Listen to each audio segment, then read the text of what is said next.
Hey, and welcome to episode number 144 of the Brave Widow Show. If you are listening to this podcast or you are watching it fairly real time, I'm hosting a free 3-day challenge called the Grief to Growth Challenge. It will be over April 8th through April the 10th at 11 a.m. Central Time, and I would love to see you there. You can sign up by going to bravewidow.com and using the link on that page. I am going to teach you why it is that you feel stuck in grief, why you feel guilty going through this whole grief and rebuilding process, and essentially help give you a roadmap for how you move forward through grief, through rebuilding a life that you can love again. And I would love to see you there. So join me, go to bravewidow.com to sign up. Now let's jump into this week's episode. Welcome to the Brave Widow Show, where we help widows find hope, heal their heart, and dream again for the future. I'm your host, Emily Tanner. After losing my husband of 20 years, I didn't know how I could ever experience true joy and excitement again for the future. I eventually learned how to create a life I love, and I've made it my mission to help other widows do the same. Join me in the Brave Widow membership community and get started today. Learn more at bravewidow.com. So, everyone, this is going to be episode number 144 of the Brave Widow Show, and I'm doing this live for the first time intentionally. I have had a couple of podcast episodes published unintentionally after a live. They weren't planned that way in advance, but I'm happy to shake it up and do something a little bit different this time. Today, I'm going to be talking about the 4 seasons of widowhood. So we all have heard about the 5 stages of grief. Most of us have heard about that. Elizabeth Kubler-Ross did some amazing work to outline the 5 stages of grief. But the challenge is that as widows or as people in grief, a lot of times those 5 stages don't resonate with us. It just feels, I'm not angry. Does that mean I haven't gone to that stage yet? Or I haven't come to acceptance? Or I am in disbelief and acceptance at the same time. This is weird. How is that even possible? So the 5 stages of grief were actually created for the person who is given a terminal diagnosis or for someone with a terminal illness. And it really was to illustrate their journey of moving towards acceptance of that diagnosis and acceptance of their own mortality. So, if the 5 stages of grief have not resonated with you, guess what? They weren't made for you. If you're a griever, the 5 stages of grief were not meant for you. But I like having a roadmap. I like having a blueprint and an idea of what this journey should look like. Because when I was first widowed in 2021, I felt really lost. I didn't resonate with the 5 stages of grief. I didn't resonate with what other people were saying. And I would get all sorts of conflicting feedback from people like, oh, there's no finish line in grief. It's never going to be over. Or, oh, this is just something you just have to learn to deal with it. You just have to learn to carry it on your shoulders. It never gets better. And that was super discouraging to me as a widow to hear that there's no finish line in grief and it's never going to be over. And all I could do was wonder, is this the rest of my life? Like, really? This is going to how I'm going to feel the rest of my life? But then I would look at other people and they had it seemed they had found happiness again. It seemed that they were enjoying their life again. And so that left me feeling really confused. Other people would say, oh, just give it time and you'll magically just start to feel better on its own. But thank goodness, one of the things that I learned when I got certified through Grief Recovery Institute is that the key to recovery and grief is action, not time. So if you're here with me today and you're a griever or you're a widow or you're someone who's just waiting on time to make it better on its own, that's not going to happen. time is an ingredient of how we start to feel better. Time compounds what we're doing. So if we're taking action, if we're healing, we're processing, we're growing, we're trying new things, yes, time compounds that and time grows more and more of that. And so over time, in that way, things do get better. But I've talked with many widows. You can even listen to one of the previous podcast episodes with Sobia. She's a great example of somebody who waited for years to start feeling better through grief.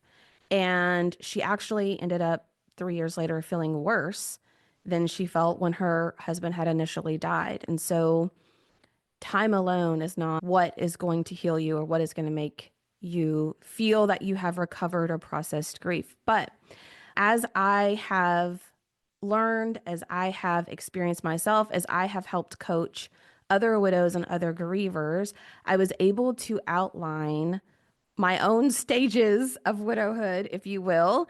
And then in sharing them with other people, they said, really, these are like seasons. And just like seasons, just like now, we're experiencing spring, maybe some of you, depending on where you are in the world. Or you might be like me in Arkansas, we have a fake spring, a teaser spring where one day it's 70, the next day it's like 40. I'm going to go see a friend next week and it's going to be snowing.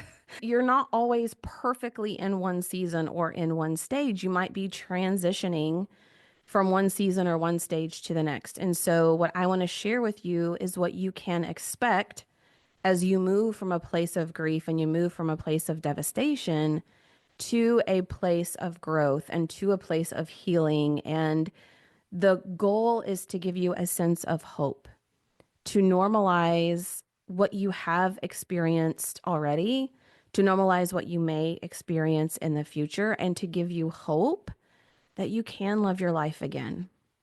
You can experience joy and a fullness of life more so than maybe you even believe is possible now. Okay, so let me share with you our 4 seasons. So, our first season of widowhood, I call Devastation, which also think about it as like survival mode. Okay. You have just experienced this loss, your world is shattered. I think about it like if a tornado had blown through your neighborhood, or if a bomb went off in your neighborhood, and you're looking at everything around you and things look the same, but also everything has changed. The grief feels raw, overwhelming, and exhausting. The simplest of tasks feels so impossible. You may experience brain fog, which makes it really hard to make decisions, to think clearly. One story that I love to share is in the first few weeks after my husband had died, I was gathering up all the important paperwork to give to my attorney to take through probate. And I remember sitting in my office floor. I had a home office at the time, and I was separating like all the pages of important papers. And I had specifically put my car titles in one spot. And when I came back into my office the next morning to gather up all the papers to take to the attorney's office, I could not find those car titles. I would spend hours over the next couple of weeks looking for these car titles. I felt like I was going crazy. I flipped through every single piece of paper, one page at a time, all the files, all the boxes, all the folders. I looked in trash bags. I looked outside of the trash can. I looked everywhere for these car titles. And I would find them 1 year later across my house in the kitchen in a silverware drawer that I like never used. Now, how in the world did I go from setting aside car titles, putting them in a specific spot, and then thinking I needed to carry them in the kitchen and put them in a silverware drawer? I have no idea. But that's what it's like when you're first experiencing being a widow. You feel numb, lost, or essentially like you're in survival mode. And if you have ever had the experience of having a newborn who doesn't sleep at night, maybe you're only getting a couple hours of sleep at night, you know that sense that you're just a zombie and you're walking through life and you're going through life and life is like happening around you, but your whole world is completely different. So when you are in this first season of widowhood, so again, this is what I call devastation or survival mode. What we want to do in this season is, first of all, give yourself permission to grieve. Give yourself grace and allow yourself to lower the expectations that you have for yourself. I'm a high achiever. I'm very goal oriented. I'm the person that my family depended on me. My thousands of employees depended on me. Everyone depended on me. And so I was used to doing whatever it took to just get things done. Like I could do anything.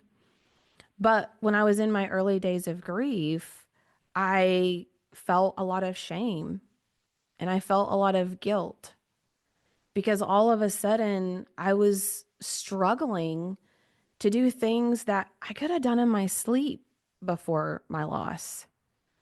That would have just been so easy. And like, I should be able to do my laundry. I should be able to mow the lawn. I should be able to do all of these things. And now all of a sudden, I can't even keep up with a pile of papers. I can't even keep up with the fact that I need to get the tires rotated on my car. I'm having to use post-it notes and reminders on my phone and appointments on my calendar because I can't focus. I can't keep up. I can't even watch a TV show. So during this season of widowhood, you want to just give yourself a ton of grace. You want to lower the expectations for yourself and you want to accept all the help that you can from other people. Other people will say, let me know if there's anything you can do to help. If you need anything, let me know. And as grievers, we know that's actually not helpful. In fact, it puts the burden on us to come up with what this person could do. So if you're in the first stage of widowhood, I actually have a free checklist for you.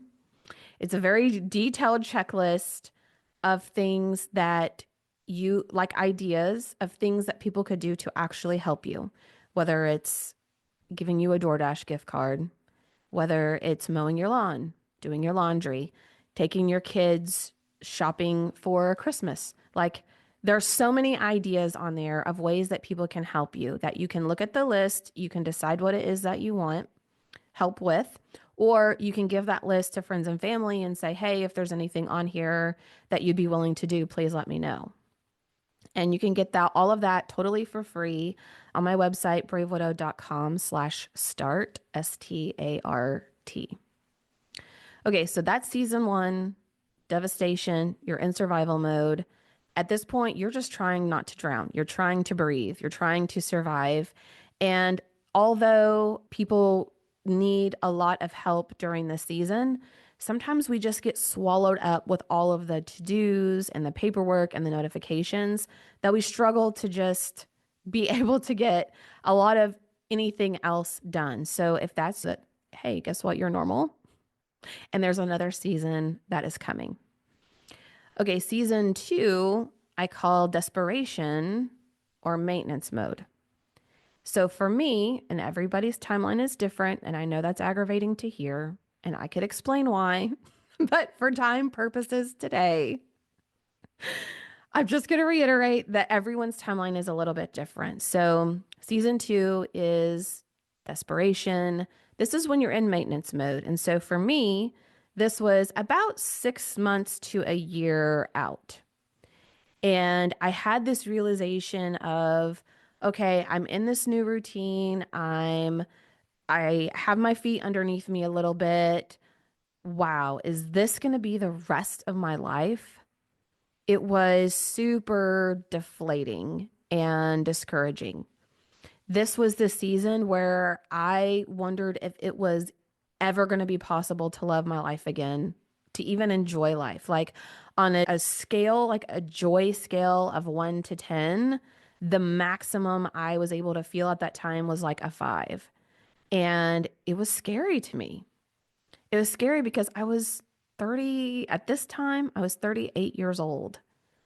And I was like, how am I going to live another maybe 40, maybe even 50 or more years? And this is the rest of my life? Seriously, this?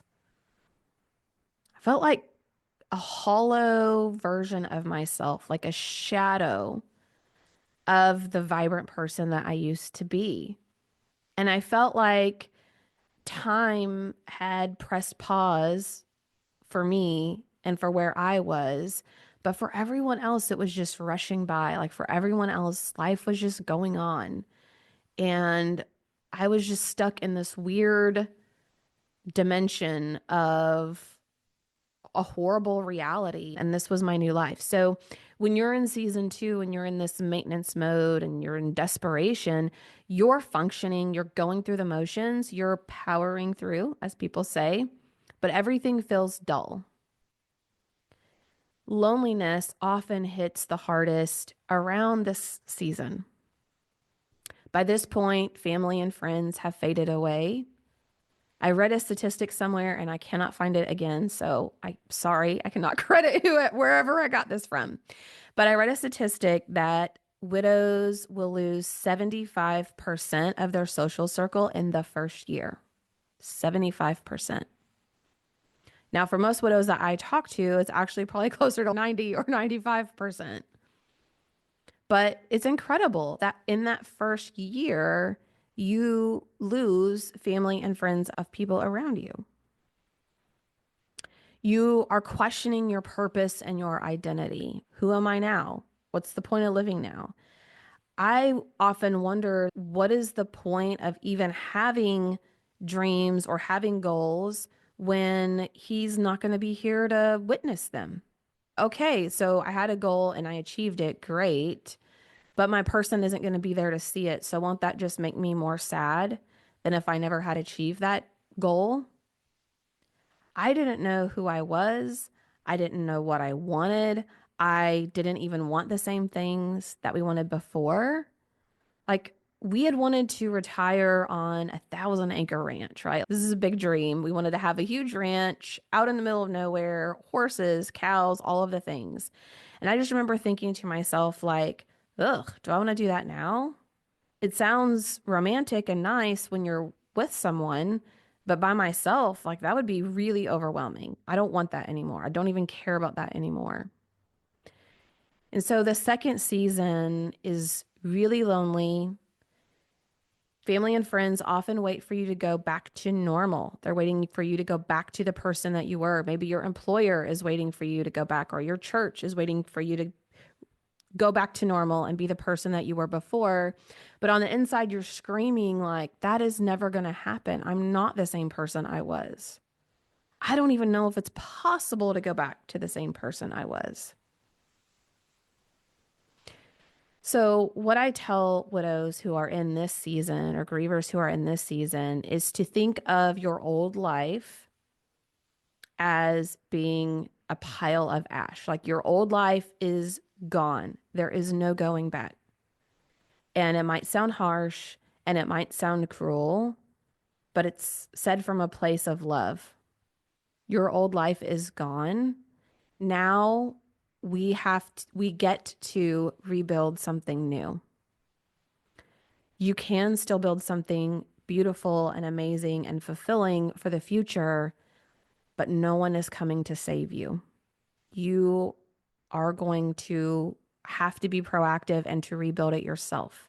It took me a really long time to figure out that was the reality and that was actually like normal. This is where a lot of widows get stuck. So when people say they get stuck in grief, a lot of times it's in this season or it's like transitioning from season two to season three. But people feel like things are pointless, hopeless, they're discouraged, and they feel like everyone's just forgotten about them. So, what we do in season two to start moving out of season two and to move towards season three, we want to first rebuild our structure and routine. So this is going to help us with brain fog.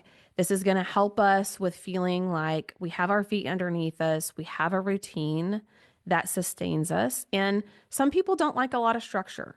Some people don't like a lot of structure. They don't like having every hour planned out. That's not what I'm talking about. Talking about having a routine where it feels like, for the most part, what's going to happen through the day or throughout the week. If you have a list of things that need to be done, you can prioritize them, calendar them. You can get those things done. You don't feel like you're just being smacked around by grief and you're just subject to everyone else's demands on you. The paperwork the attorney wants, the bills that have to be paid, the person who wants you to babysit their child or whatever. You aren't just a victim to what everyone else wants from you, but you have control over your schedule, over the things that you're focused on, and it's done in a way that supports you. Also, in this season, we need to find a support system, and this is crucial. So, some widows feel like, oh, I'm not ready yet. I'm not ready to go to a group. I'm not ready to go to therapy. I'm not ready to talk to other widows. I just need more time. But here's the reality. As I shared earlier, time on its own does not heal your wound. So I know that you're hurting. I know that it feels super overwhelming and hard. And at the same time, grief and emotional pain can be as urgent as a physical wound or physical pain. So if you break your arm, you seek medical care immediately, typically. And if you don't, yes, your broken arm, depending on how bad it is, depending on the type of break and all of that, it might heal on its own. It would probably take a lot longer. You're going to be subject to infection, all kinds of stuff. And if it heals back in a funky way, it may actually have to be rebroken and reset in order to heal. And overall, it's just a much more complicated healing process. So, just as if you have a physical wound or a physical injury, you immediately seek medical care. As someone who's grieving or someone who's a widow, you want to immediately seek help from an emotional support structure, from emotional healing and processing perspective. And even though your mind and your brain might be telling you it's too soon, I'm not ready, I'm not ready, I'm not ready, the longer that you put it off, the more triggering events you may come across, the more difficult it may be for you. So in season two, it's important that we find a solid support system of other people who have gone through a similar journey or who understand how it impacts you. No one can understand your unique relationship and exactly how you feel. But as a widow, my heart can go out to and I can understand the pain of another widow. And I can be there for that person in a way that someone who's never experienced that might struggle with. Also, in season two, we want to start exploring who you are now or who you want to be. So, even though it might feel hopeless, it might feel pointless, it might feel like, why would I even do this? My person's not going to be here. What we want to do is we want to hold on to this tiny seed of faith that it is possible to have a life that you love again. And for widows or grievers who are like, I can't believe that, I will believe it for you. I will hold space and I will believe for you. So you can borrow my belief that it is possible to have a life that you love again. You just need a tiny little seed, like the tiniest belief. Even if you think, I don't know how, but I do believe that some way, somehow it's possible. It's important here that you believe that. Even if it's the very tiniest seed, or if you need to use my belief that it's possible and lean on me, that's fine. Okay. So as we're moving into season three, this is a season of exploration or what I call discovery mode. So we start to have a little bit of hope that we can love our life again. We start to be curious about who we are and what we might want to do and what we might enjoy and what we might want for the future. And this is also the area as we're coming out of season 2 and going into season 3. Most widows find me somewhere in here. They're either in season 2 or season 3. And most widows come to me and I've tried therapy, I've tried grief groups, I've tried the books, the courses, all of those things. They did help me, but now what am I supposed to do next? Like, is this it? What do I do now? It's not grief groups and therapy is not helping me move forward and create like this next version of my life, whatever that looks like. So in season 3, an exploration, this is all about trying things that are new because we got to figure it out together. And this is very much you walking through a trail in a forest and you can't see the end. So it requires us to step out blindly in faith, to try new things, to go to new places, to meet new people, to start to build new friendships and new connections, to try out new hobbies or classes or put ourselves in situations to see what's really resonating with us. And this is the stage where we feel like a toddler, like we're taking a step forward and then we feel the grief, we feel the sadness that our person isn't there. We try something new, we go out to a comedy show and we laugh and we have a wonderful time and then we feel guilty.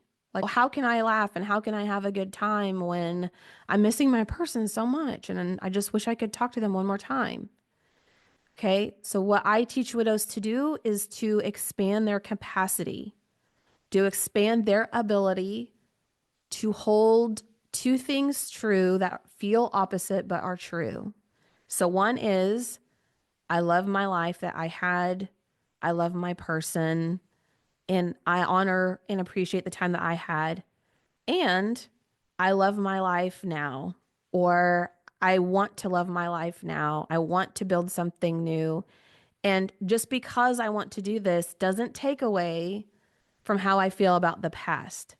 And so, a lot of times in this stage, this is where we feel a lot of guilt for wanting to rebuild, for trying new things, for meeting new people. Sometimes this is where widows may start wanting to date again. Sometimes it may just be forming new friendships.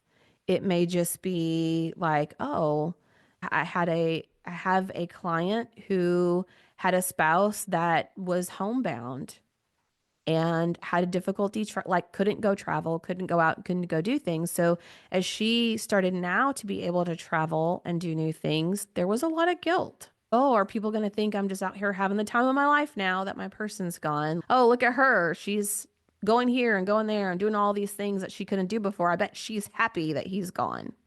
We just feel all this guilt and shame that doesn't need to exist.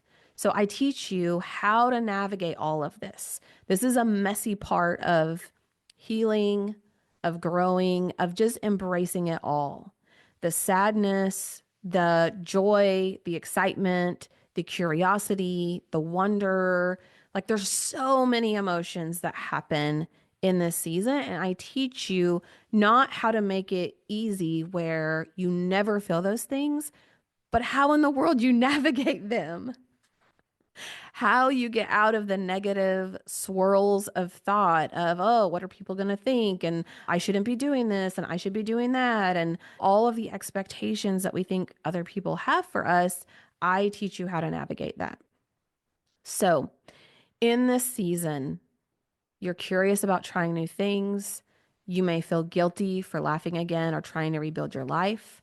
Glimpses of joy, but grief is still very much present. And it's a very awkward kind of a phase, but it also can be exciting because you can start to see signs that you're moving forward. So, what we want to do in this season is give ourselves permission to explore without guilt, to figure out who we want to become now, what are the things that we want in our life, and to be a little adventurous.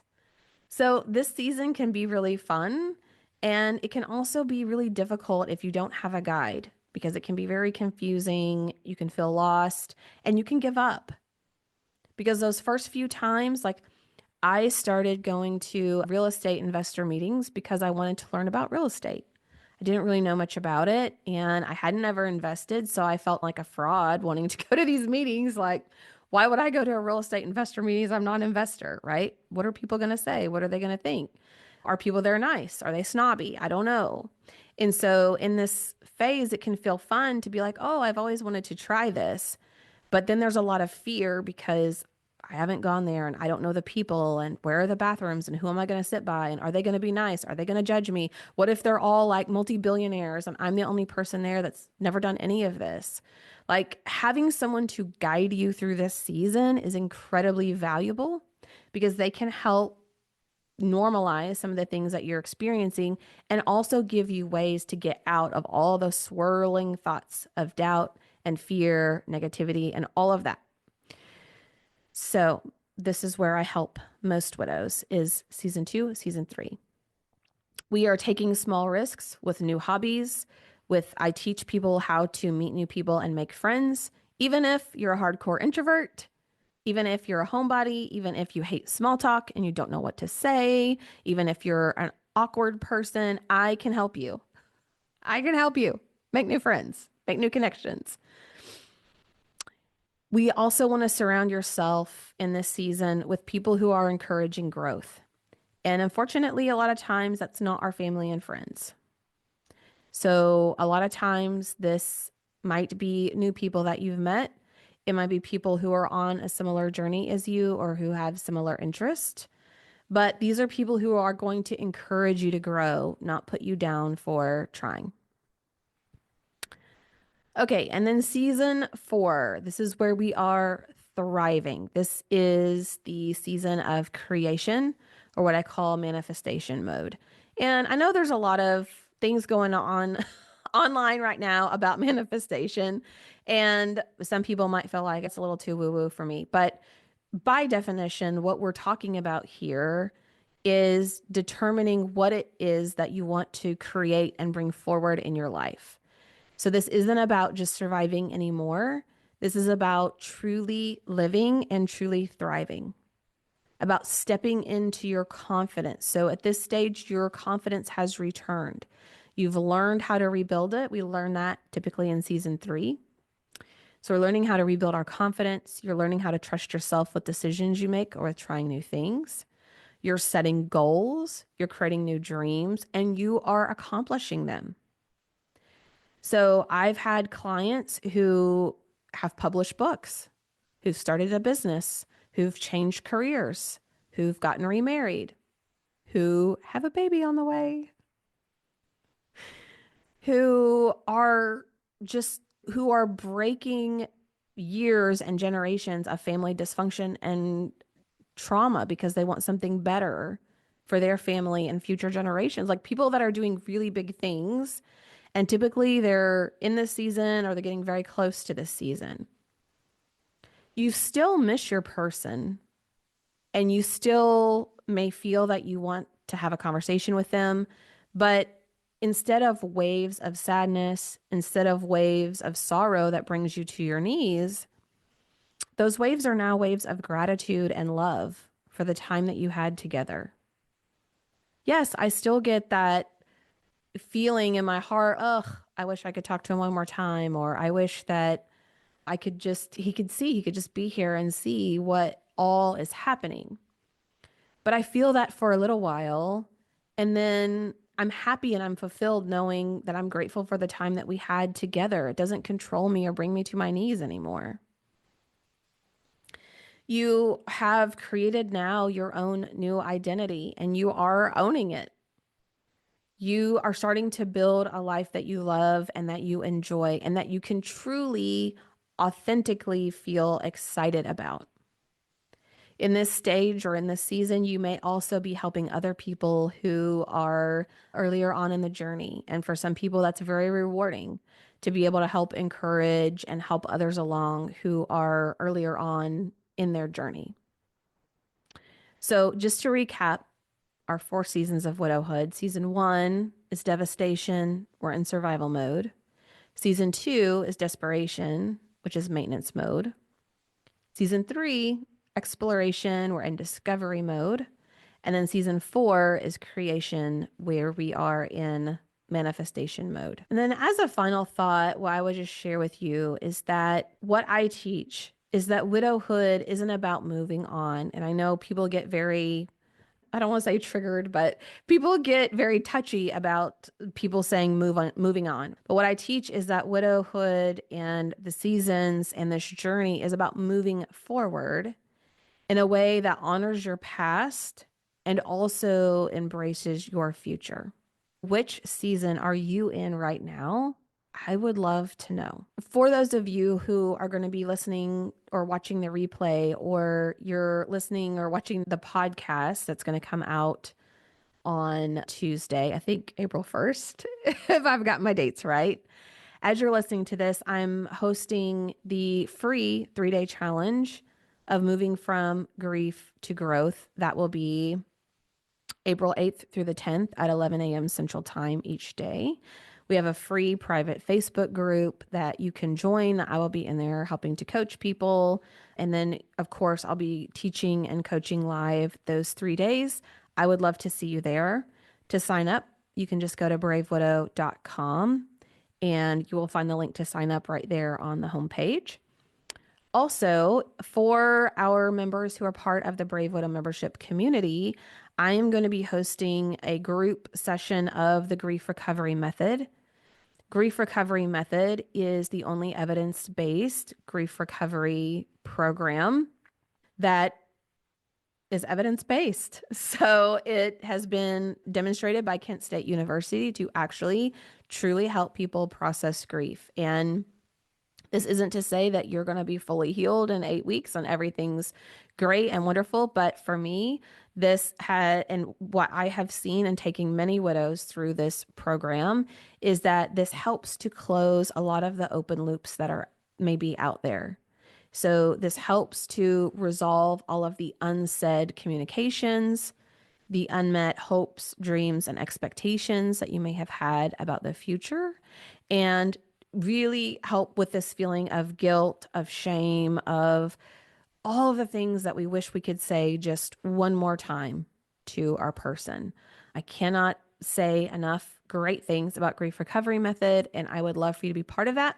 To be part of that with this program, you need to be part of the Brave Widow membership community, and you can do that by going to bravewidow.com/join.